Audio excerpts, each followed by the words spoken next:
전체 팀 순위를 짚어보면서 이제 리뷰와 프리뷰를 본격적으로 이야기를 나눠보도록 하죠. 자, K리그 1 팀 순위를 먼저 띄워주시죠. 아, 전북이 드디어 선두로 올라왔군요. 라운드를 이제 완전 1위로 마무리를 한 그런 상황이 됐고요. 지금 승점 32점. 뭐 일시적으로 그때 이제 대전보다 경기를 앞서서 치러가지고 1위를 잠깐 밟았지만 이틀 만에 내려왔던 적이 있었거든요. 근데 네. 이번에는 화요일에 1위를 선점하고 지금 이제 토요일 울산과의 맞대결까지는 쭉 1위를 유지하고 있습니다. 2위 대전은 전북보다 한 경기를 더 치르고도 이제 승점 1점 뒤져 있고 3위 울산도 클럽 월드컵으로 인해 가지고 경기 수가 많죠. 전북보다 2경기, 대전보다 한 경기가 더 많은데 승점은 또 29점입니다. 4위 포항이 최근에 좀 경기가 상당히 상승세에 있거든요. 그래서 25점으로 4위까지 올라왔고 5위 김천, 6위 광주. 광주가 그래도 뭐 올 시즌 우려했던 것보다는 선전은 하고는 있습니다. 네. 남은 이제 경영상의 또 운영상의 문제가 있는 거지. 그리고 7위는 최근에 또 승리를 챙기고 있는 3경기에서 2승을 챙긴 서울이 7위. 그리고 8위 강원, 9위 안양, 10위 제주. 제주가 드디어 원정에서 첫 승을 거두면서 10위로 올라왔고 11위 수원FC, 12위는 새로운 사령탑을 찾은 대구입니다. 네. 자, 저는 이제 2주 만에 복귀해가지고 꽤나 많은 순위가 변화가 된 거 지금 눈으로 확인하고 있는데, 저 순위표에서 좀 눈여겨볼 만한 지점, 뭐 전북의 1위도 있겠지만 김정용 기자는 어떤 부분을 말씀하고 싶으세요? 저는 이제 안양이 뭐 사실 몇 주 전까지는 제가 좋은 얘기 많이 했거든요. 네. 안양이 그 승패 위주의 소위 남자의 팀 상태일 때 승점 획득 속도가 좀 좋았습니다. 왜냐면 이제 축구는 2무보다는 1승 1패를 더 높게 치죠. 그렇죠. 2무는 승점 2점, 1승 1패 승점 3점. 그러니까 승리를 추구해라라는 차원에서 그렇게 하는데 남자의 팀 모두가 깨진 뒤에 그래서 무승부로 승점 좀 챙기다가 결국 그 뒤에는 그냥 패배가 늘어나는 양상이 좀 되면서 안양이 좀 힘든 시기를 좀 보냈어요. 네. 최근에 또 승리를 챙긴 했지만 그러면서 안양이 강등권 바로 위까지 좀 떨어졌거든요. 그래서 여전히 경기력이 엄청 나쁘거나 한 건 아니고 또 이제 이번처럼 프리킥골이 터지거나 하면은 승리할 저력은 분명히 있는데 이제 1부에 올라와서 한 라운드 로빈 돌고 두 번째 돌 때 이 원래 처음 올라온 팀들은 두 번째 돌 때가 무섭습니다. 너네 이 정도야? 파악은 끝났다. 뭐 이러면 이때가 무섭거든요. 네네. 고홍역을 겪고 있는 게 아닌가 이제 생각합니다. 약간은 미천이 드러날 시점이 됐다. 지난주에 못 나오신 사이에 또 안양이 큰 사건이 하나 있지 않았습니까? 뭐였어요? 구단주인 최대호 시장이 이제 심판 판정에 대한 공개적인 비판, 기자회견을 열어가지고 원래 그거는 금지라서 프로연맹에서 벌금을 주고 있는 사안이라서 네. 몇 년 동안 아무도 안 했는데 네. 벌금 내겠습니다. 아, 진짜로? 네. 뭐 저는 그 의혹과 그때 이제 판정을 한번 공개적으로 비판하겠다고 했을 때 팬들이 그래 최대호 시장이 한번 나서주는군 이랬는데 얘기가 잘 가다가 마지막에 갑자기 최대호 시장이 급발진을 하셔가지고 네. 이 봐라 시민구단이 기업구단하고 전혀 다른 판정 피해를 보고 있다 라는 말을 해버리셔가지고 그건 좀 이러면서 팬들의 시선이 굉장히 싸늘해졌습니다. 네. 그와 동시에 또 안양이 좀 경기력이 안 좋아져서 괜히 또 최대호 시장이 말을 꺼낸 게 팀에게 또 부정적 영향을 주나 싶었는데 근데 또 주중에 있었던 강원 원정에서 큰 승리를 거두면서 유병훈 감독 역시 능력이 있는 사람이야. 최대호 시장을 구했어. 이런 말이 나올 수 있었습니다. 그래도 이게 저도 이제 굳이 말하자면 안양 팬인데 이게 안양의 매력 아닌가요? 이게 무슨 매력이죠? 근데 안양은 이거랑 별개로 매력은 있어요. 네. 매력이 있고 근데 저는 최대호 시장이 그렇게 생각해요. 정말 저거를 처음에 한 절반 정도까지 얘기했던 것까지만 잘 활용했으면은 사람들이 뭐 그럴 수도 있었을 거예요. 내가 최대호 시장 벌금 모금 내겠다. 저렇게 징계 받을 각오하고 옳은 소리 하는 사람인데 근데 이제 마지막에 그런 일종의 요즘 정치권에서 유행하는 이 뭐라고 하죠? 갈라치기. 갈라치기 화법을 사용하셔 버려가지고 내가 너무 좀 가볍게 받아들였나 보구나. 그 약간 서호정 기자가 재밌게 설명해 주셔서 저는 뭐 원문을 보지 못하고 현장을 보지 못했으니까 했는데 좀 약간은 좀 심각했나 보네요. 굉장히 진지하게 그래요? 시민구단이 불공정한 피해를 보고 있다라는 식으로 얘기를 해버리셔가지고 그래서 또 많은 이제 조롱들이 나왔죠. 네. 안양 팬들만 침묵을 하고 있는 그런 상황이 돼버렸습니다. 많은 안양 팬들이 커뮤니티에서 덩달아 조롱받으니까 좀 떠나신 것 같더라고요. 네, 그런 힘든 상황을 일시적으로 피하고자 그럴 정도로 좀 여파가 컸었는데 그래서 안양이 또 그 뒤에 또 크게 지고 이렇게 되면서 아 이거 크게 흔들리는데 싶었는데 강원전 승리로 좀 반등할 수 있는 상황을 만들었죠. 알겠습니다. 자 지금 9위까지 떨어진 안양 이야기를 해봤고 또 다른 한 팀 어떤 팀 결국은 이야기가 대구가 문제입니다. 대구. 대구가 지금 이제는 수원 FC 제주하고의 간격도 벌어지고 있거든요.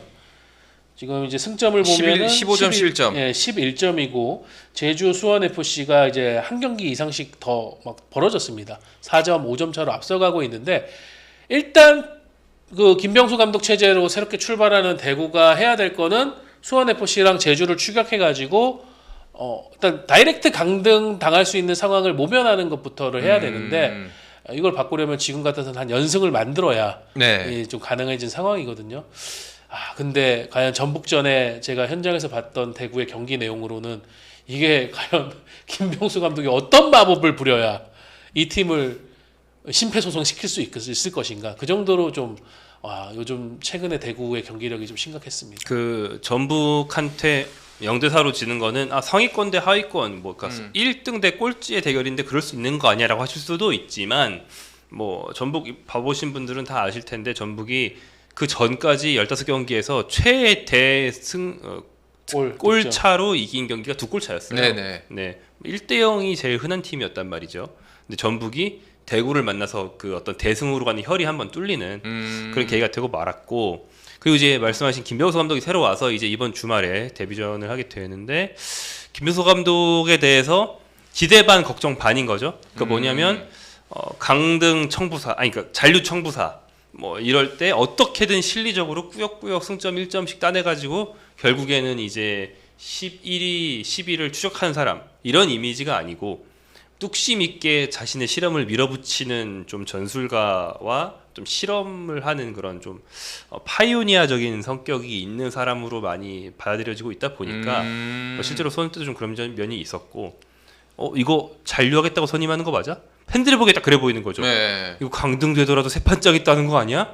이렇게 보이기 때문에 팬들이 좀 우려를 하는 것 같습니다. 지금 딱 나오는 댓글들이 그 반응인 것 같네요. 시간이 걸린다. 예, 시간이 좀 걸리는 병수볼은 시간이 좀 걸리는 거 아닌가요? 라는 말과 근데 저거를 의식해서인지 김병수 감독이 딱 그렇게 답을 했죠. 저는 병수볼을 버리겠다. 그러니까 자신이 추구하는 어떤 철학이나 소신보다는 지금 당장은 승점을 딸 수 있는 최대한 빨리 승점을 딸 수 있는 뭐 3백을 쓰든 5백을 쓰든 뭘 하든 해가지고 지금 위에 있는 팀들을 쫓아가겠다라고 이제 취임 일성에서도 얘기를 했고 네.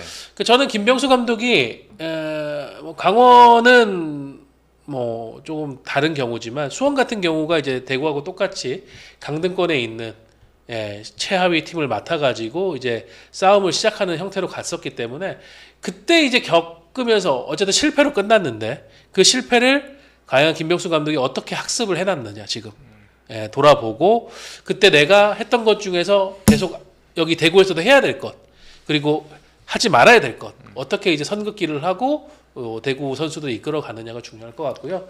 또 제가 그런 뭐 논평도 제 나름의 채널에서는 했는데 김병수 감독 선임의 성공 여부는 김병수 감독으로 끝날 게 아니라 여름 이적 시장의 성과를 봐야 된다. 그렇지.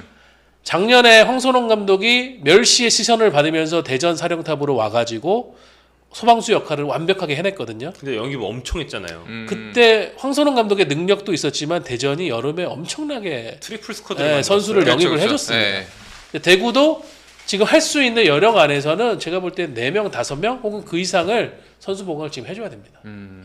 그러니까 대구가 이제 서서히 하락세를 타면서 이렇게 됐고 그간 거친 감독들이 비슷하게 봉착했던 숙제가 결국은 그거예요. 뭐 저기 세드가를 해체해야 됩니다라고 이제 범준TV님이 채팅도 쳐주셨는데 세징야랑 에드가가 있는 대구는 나머지 9명이 누가 됐든 경쟁력이 분명히 있는 팀입니다. 근데 문제는 세징야가 뛰면 잘하는데 못 뛰는 경기가 갈수록 늘어나고 에드가도 이제 뭐 부상도 부상이지만 늙어가지고 못 뛰는 경기가 늘어나고 약간 이런 게 현재 상황이 맞단 말이죠. 네. 결국 세징야 에드가 없을 때 얼마나 승점을 챙길 수 있느냐가 잔류에 많이 달려 있고 그런 시각에서 보면 김병수 감독이 상당히 또 어울리는 사람일 수도 있지 않나 생각합니다. 그러니까 시간과의 싸움이 중요하다고 얘기를 하더라고요. 이제는 하루 몇 시간 이게 중요하다. 네. 배구는 이거 허투루 쓰면 안 된다. 그래서 지금 선수 영입도 굉장히 구단하고 얘기해서 속도감 있게 진행하려고 하고 있고 성사될지 여부는 모르지만 그리고 선수들과의 훈련에서도 뭐 이렇게 복잡한 것보다는 빠르게 심플하게 포인트 잡고 가는 부분을 많이 얘기를 하고 있다고 합니다. 알겠습니다. 하루 300원으로 할 수 있는 게 있을까요?